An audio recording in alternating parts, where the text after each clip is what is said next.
మరి ఎట్లా కార్యక్రమానికి లేవు బావా అన్న 10,000 రూపాయలు మిద్ది మీద పోయి తీసుకొచ్చి 5,000 రూపాయలు బండికి పంపించి 5,000 రూపాయలు కర్రలు దహన సంస్కారానికి మంచిదానికి చేస్తే అప్పుడు నా కళ్ళెంబడి నీళ్లు తుడుచుకొని కరెక్ట్గా 5 నెలల్లో 4 నెలల్లో వాడి డబ్బులు వాళ్ళకి ఇచ్చి ఎంత ఖర్చు అయింది? 10,000 రూపాయలు. 10,000 రూపాయలు. 5,000 రూపాయలు అంబులెన్స్ కి ఇచ్చిన. చెన్నై నుంచి నాన్న చనిపోతే తీసుకొచ్చిన దానికి. చెన్నైలో చనిపోయాడా? చెన్నైలో చనిపోయాడు. లివర్ కామెరీ. అబ్బా, ఏం చేయమంటావు? ఓ పక్క డబ్బు లేక, ఓ పక్క తగలబెట్టడానికి డబ్బులు లేక ఎన్ని అవస్థలు పడ్డా. ఆ అవస్థల నుంచి ఈ అవస్థల్లోకి నేను మా భార్య ఒకటే అనుకున్నాం. డబ్బు మన దగ్గర లేదు, అది ఎక్కడ విలువ లేదండి. చూడండి ఒక్కసారి, ఎవరైనా సంతోషంగా మీతో మాట్లాడగలుగుతున్నారా? చీ ఎదవంటున్నారా? ఏంది మనం సాధించిందని మా పెళ్ళాం మాట్లాడే మాటకి ఆ నుంచి పట్టుదల పట్టి రూపాయి పోగు చేసుకుంటూ ఆ స్థాయికి తీసుకురాగలిగాను. మరి సంసారం అన్నాక మీ షాప్ పేరేంటి? ఉంటదమ్మా. ఆ షాప్ ఎవరన్నారు? మీ షాప్ పేరు? నాగమయ్య షాప్ అని పాతది. మా నాన్న ఉంగరాలు బొంగరాలు రకరకాల చిన్న పిల్లలకు సంబంధించిన అన్ని అమ్మేవాడు. మా నాన్న తెలియనోడు కనిగిరిలో లేడు. కనిగిరి గారు చుట్టూ 50-100 పల్లెటూర్లు. నాగమయ్య షాప్ అంటే తెలియనోడు.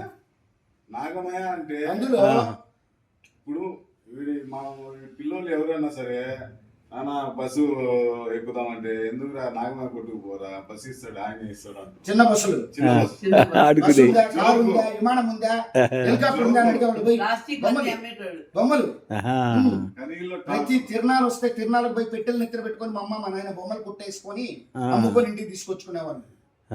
చాలా చిన్న స్థాయి మాది. ముందు మళ్ళీ తర్వాత నువ్వు ఎలా పెట్టావు షాప్ అంత పెద్దది?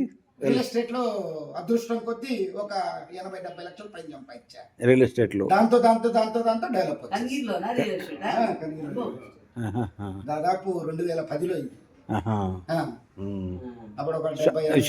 షాప్ ఏమన్నా? షాప్ పేరు Bhargavi home mades. Electric furniture and electronics, ఫ్రిడ్జ్లు, ఏసీలు, టీవీలు మొత్తం ఆల్ ఇన్ వన్. ఇంటికి సంబంధించింది లేదంటూ మన దగ్గర ఉన్నది. సోఫా సెట్లు, మంచాలు. ఎన్ని సంవత్సరాలు అయింది పెట్టి? మీరు పెట్టి 2012లో పెట్టా. దగ్గర 13 ఏళ్ళు. చెప్తున్నా ఇందాక 1.5 లక్షలు తీయాలని. అదే 1.5 లక్షలు తీయాలమ్మా నేను. నెలకి ఖర్చే. ఓన్లీ బాడుగలు నెలకి 1.5 లక్షలు తీస్తే ఇక మిగిలితే 5,000 అయినా 10,000 అయినా నాది. మిగలకపోతే 3 కూడా. అంటే నెలకి 15 లక్షలు బిజినెస్ చేస్తున్నాడు మినిమం. చేస్తేనే గిట్టుబాటు. 18 చేస్తేనే గిట్టుబాటు.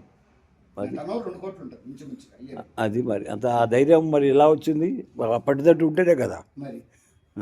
అంటే చదువుకి దానికి ఏం సంబంధం లేదు కదా. చదువు నాకేముంది, నాకేం రాదు. నాకు చదువు 0.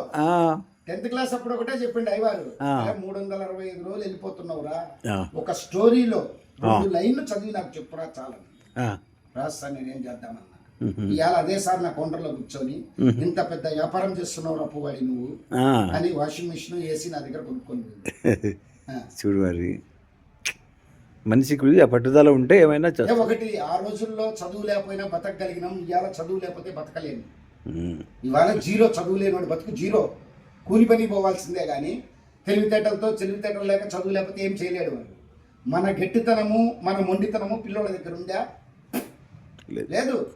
అది ఏం చెప్పాలి చెప్పు. ఎంతలా ఇంటెలిజెంట్ అంటే పొదిల నుంచి దర్శి వచ్చే వరకు మా వాడి గుంటూరు వస్తుంటే బండిలో చెప్పకుండా గమ్ము కూర్చోాలంటే ఏం చెప్పాలి చెప్పు కారులో? అబ్బా నన్ను అర్జెంట్ నానని ఊరు వచ్చిన తర్వాత పోయి వంటలు కోసుకొని వస్తాడా? దారంతా ఏమైంది?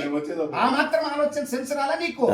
ఇలా బండి ఆపమంటే ఆపడు సైడ్ తీసుకొని ఇంకా దేనికి మన బండి అనేది నానేగా చెప్పు. చెప్పు అంత ఇలా కొడుకు చెప్తున్నానన్నా. అసలు పిల్లల నాలెడ్జ్ ఎట్లుందంటే ఆ రోజు మనం మొండితనంగా ఏ విధంగా బతకగలిగినాం. అంతే. నువ్వేమన్నావు? నా ధైర్యం అసలు లెక్క పెట్టమన్నావు. ఆ ధైర్యం ఆ రోజు ఉంది. పిల్లలకి అడుగు పిల్లడికి ఉందేమో. ఏ నుంచి నిన్న క్యాంపస్ దాకా పోయి రమ్మని ఒకసారి చూద్దాం. ముందుకు జరగదు, గమ్ము కూర్చో. నేను అంతా చూసిండుగా పోయి రాగలరా మా అబ్బాయి దగ్గరికి ఒకసారి కలిసి పోయిస్తావా? మా అబ్బాయి దగ్గరికి నేను వెళ్ళే కూర్చుంటా, పోయి తిరిగి వస్తావా? రాలేవురా, కష్టం రా, చాలా ఇబ్బంది పడతావురా. వాస్తవం చెప్తున్నా. నువ్వు అంటున్నావు కానీ పోలేవు. ఇబ్బంది పడతావు అని కాదు, బస్ పాస్ ఇప్పించి పంపించేదాలా. పంపించాలి. ఎక్కడ పోతారు? ఫోన్ ఉంటాడు కదా, పంపించాలా. ధైర్యం చేస్తేనే వాడు